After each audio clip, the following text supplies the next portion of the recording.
শুভ দুপুর বন্ধুরা, অনেক দিন পর আবার খাবারের ভিডিও নিয়ে আমি চলে এলাম। আজ দুপুরের কী কী করেছি চলো তোমাদের একবার দেখিয়ে দিই।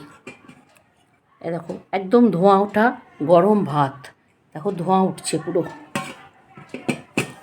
তার সাথে আছে আলু ভাজা, এটা আমার সোনা বাবার।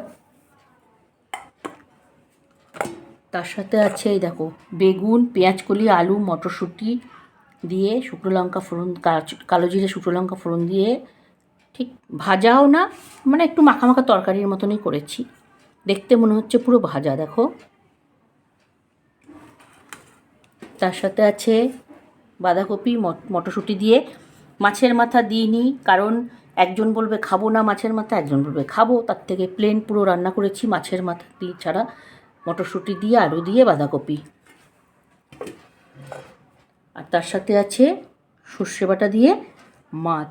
মাছটা দেখো তিনটে, এটা কাতলা, এটা সরপুঁটির মাথা, এটা পমফ্রেট। লোক সংখ্যা কম, মাছের সংখ্যাও কম। আর আছে এ দেখো টমেটোর চাটনি খেজুর আমসত্ত্ব দিয়ে। কেমন হয়েছে আজকের মেনু অবশ্যই কমেন্ট করে জানিও। আর ইউটিউব থেকে যারা দেখবে তারা আমার সাবস্ক্রাইব করে দিও, আর যারা ফেসবুক থেকে দেখবে তারা আমাকে ফলো করে দিও, আর পাশে থেকো। টাটা।